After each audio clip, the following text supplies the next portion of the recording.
Hello everyone, very good morning to all of you. स्वागत करता हूं मैं आप लोगों का NYS एजुकेशन सेवा के इस चैनल पे। चलिए दोस्तों, आज से पहले हम लोगों ने देख लिया था कि वृत्त का क्षेत्रफल कैसे निकालते हैं, ठीक है, किस प्रकार से निकालते हैं, ठीक है। और आज जो हम देखने वाले हैं वो देखने वाले हैं पृष्ठीय क्षेत्रफल और आयतन। पृष्ठीय क्षेत्रफल और आयतन किस प्रकार से निकालते हैं, ये न्यू एडिशन के अनुसार से है। तो आप न्यू एडिशन वाला अगर बुक देखेंगे तो उसमें ये आपको मिल जाएगा, लेकिन अगर ओल्ड एडिशन वाला आपके पास बुक है तो ये आपको ये वाला चैप्टर नहीं मिलेगा, ये आपको दूसरे चैप्टर में खोजना पड़ेगा, ठीक है। तो चलिए देखते हैं पृष्ठीय क्षेत्रफल और आयतन में न्यू एडिशन में क्या कहा है, ठीक है। तो हम एक एक करके देखेंगे, आसानी से समझने की कोशिश करेंगे। चलिए शुरू करते हैं। कक्षा 9 से आप कुछ ठोस आकृतियां जैसे घनाभ, शंकु, बेलन और गोला से परिचित हो चुके हैं। आप ये भी पढ़ चुके हैं कि इन आकृतियों के पृष्ठीय क्षेत्रफल और आयतन किस प्रकार ज्ञात किए जाते हैं, ठीक है। ये भी 9th में हम लोगों का पढ़ा हुआ है कि आयतन कैसे निकालते हैं, क्षेत्रफल कैसे निकालते हैं, शंकु क्या होता है, घन क्या होता है, वर्ग क्या होता है, ये सब हम पढ़ चुके हैं, ठीक है। चलिए तो 9th क्लास में ये सब आप देख चुके हैं। अब देखिए, कहते हैं कि अपने दैनिक जीवन में हमें ऐसे अनेक ठोस देखने को मिलते हैं जो उपरोक्त दो या अधिक आधारभूत ठोसों के संयोजन से अर्थात इनको मिलाकर बनते हैं। अब आपने एक ट्रक के पीछे रखे बड़े कंटेनर, यानी कि आपने देखा होगा ये जो फिगर में दिया हुआ है, आपने देखा होगा जैसे वो क्या कहते हैं, भारत गैस का टंकी, सॉरी फ्यूल आता है ना, तेल जिसको बोलते हैं, पेट्रोल डीजल। तो आप देखेंगे कि इसी प्रकार के कंटेनर में आता है, ठीक है।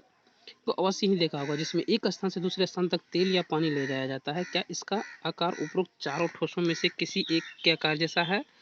आप यह अनुमान लगा सकते हैं कि यह ठोस एक बेलन और उसके दोनों सिरों पर दो अर्धगोले लगने पर बना है। जी बिल्कुल सही। और पुनः आपने ऐसी वस्तु को भी अवश्य देखी होगी जो आकृति 12.3 इस जैसी आकृति का आपने जरूर देखा होगा, जो बाहर से खुला होता है और पीछे से, जिसे परखनली आपने देखा होगा। इसका नाम बता सकते हैं? यह एक निश्चय ही एक प्रश्नली टेस्ट ट्यूब है। आपने इस अपनी विज्ञान प्रयोगशाला में प्रयोग किया होगा।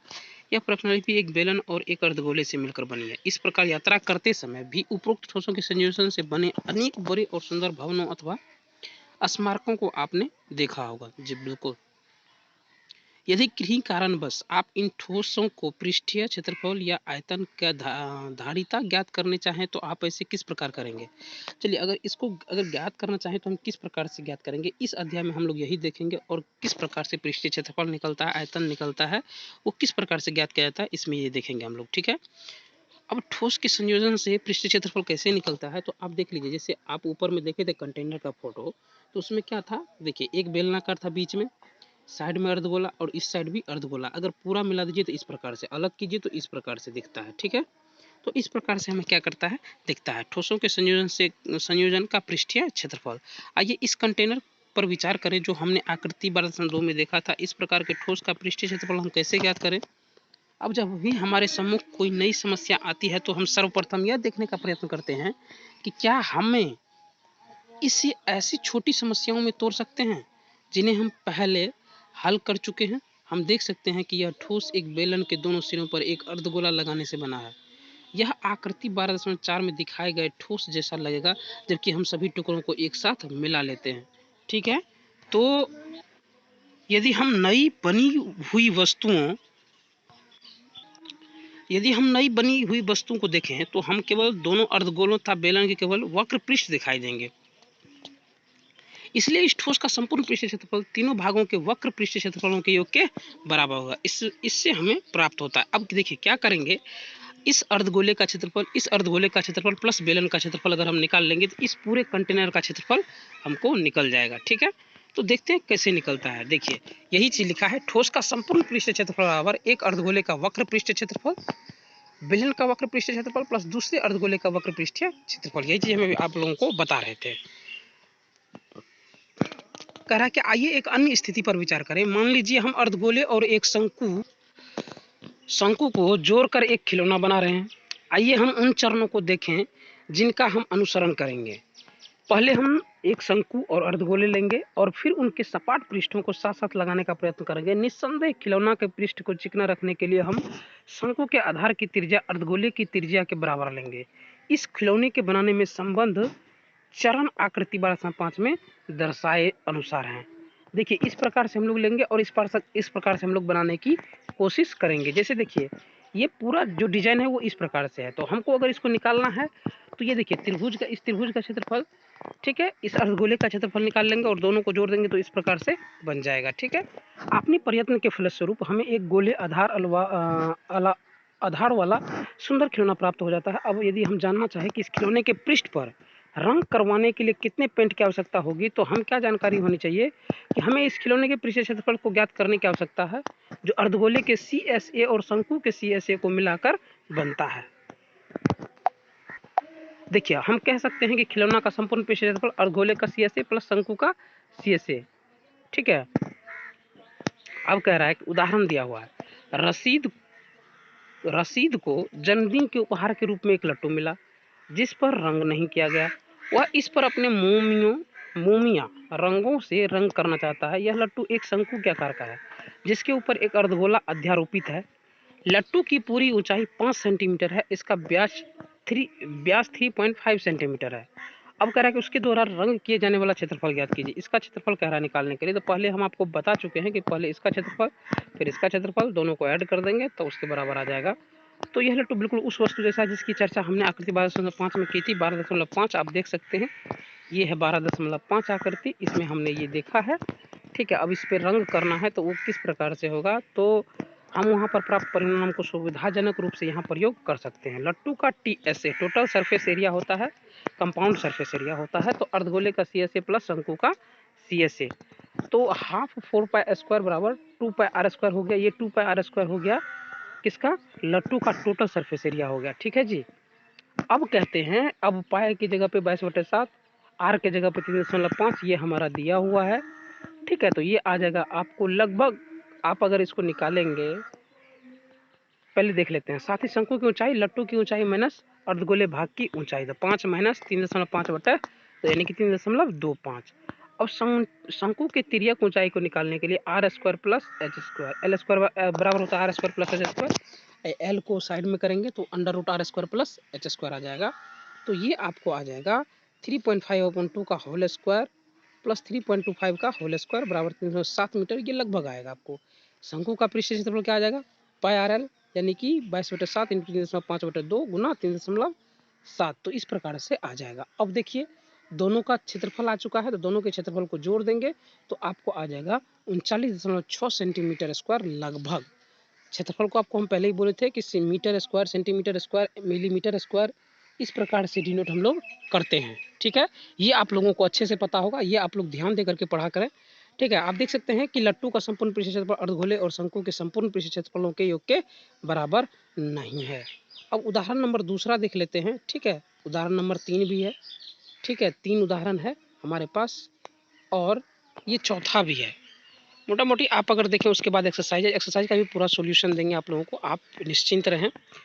सबसे पहले हम लोग उदाहरण नंबर 2 देख लेते हैं। इसमें कह रहा है कि 12.7 में दर्शाया गया सजावट के लिए प्रयोग होने वाला ब्लॉक 2 ठोसों से मिलकर बना है। इनमें से एक घन है और दूसरा अर्धगोला है। एक तो अर्धगोला है, एक क्या है, घन है। ठीक है, इस ब्लॉक का आधार 5 सेंटीमीटर है। कोण या किनारे वाला एक घन है और इसके ऊपर लगे हुए अर्धगोले का व्यास 4.2 सेंटीमीटर है। इस ब्लॉक का संपूर्ण पृष्ठ क्षेत्रफल ज्ञात कीजिए। इसका संपूर्ण पृष्ठ क्षेत्रफल कह रहा है ज्ञात करने। घन का पृष्ठ क्षेत्रफल क्या होता है, घन में 6 भुजा होता है, तो 6 इंटू भुजा स्क्वायर, यानी कि 6 इंटू 5 इंटू 5, तो ये क्या हो जाएगा, 25 गुना 6 150 हो जाएगा। अब घन का वह भाग जिस पर अर्धगोला लगा हुआ है पृष्ठ क्षेत्रफल में सम्मिलित नहीं है, तो ब्लॉक का पृष्ठ क्षेत्रफल निकालने के क्या करेंगे, घन का TSA यानी टोटल सरफेस एरिया माइनस आधार अर्धगोले के आधार का क्षेत्रफल प्लस अर्धगोले का CSA कंपाउंड सरफेस एरिया, तो 150 माइनस πr² प्लस 2πr² बराबर क्या हो जाएगा 150 प्लस πr²। आर के जगह पे आर रख दीजिए, यहाँ से आ जाएगा आपको आंसर 163.86। अब कह रहा है कि लकड़ी का एक खिलौना रॉकेट एक शंकु के आकार का है जो एक बेलन पर अध्यारोपित है, जैसा कि इसमें दिखा चुका है। संपूर्ण रॉकेट की ऊंचाई 26 सेंटीमीटर है जबकि शंक्वाकार भाग की ऊंचाई 6 सेंटीमीटर है।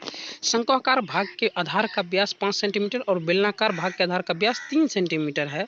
यदि शंक्वाकार भाग पर नारंगी रंग किया जाए और बेलनाकार भाग पर पीला रंग किया जाए जाना है तो प्रत्येक रंग द्वारा रॉकेट के रंगे जाने वाले भाग का क्षेत्रफल ज्ञात कीजिए। ठीक है, निकाल करके हम लोग देखते हैं। सबसे पहले शंकु की त्रिज्या क्या है, r है। शंकु का तिर्यक ऊंचाई l है और शंकु की ऊंचाई h है। ठीक है, अब क्या कह रहा है कि बेलन की त्रिज्या को r से हम डिनोट कर देते हैं, इसको h डैश से, और इसको r बराबर क्या दिया हुआ है 2.5 सेंटीमीटर, h बराबर 6 सेंटीमीटर, r डैश बराबर 1.5 सेंटीमीटर और h डैश बराबर 26 - 6 यानी कि 20 सेंटीमीटर दिया हुआ है। तो यहाँ से l निकल जाएगा। अब कह रहा है शंकुआकार भाग का वृत्तीय आधार बेलन के आधार पर टिका हुआ है, परंतु शंकु का आधार बेलन के आधार से बड़ा है। अतः शंकु के आधार के एक भाग का वलय यानी कि रिंग को भी हम रंगा जाएगा। ठीक है, नारंगी से रंगी का क्षेत्रफल क्या हो जाएगा, शंकु का कंपाउंड सरफेस एरिया प्लस शंकु के आधार का क्षेत्रफल।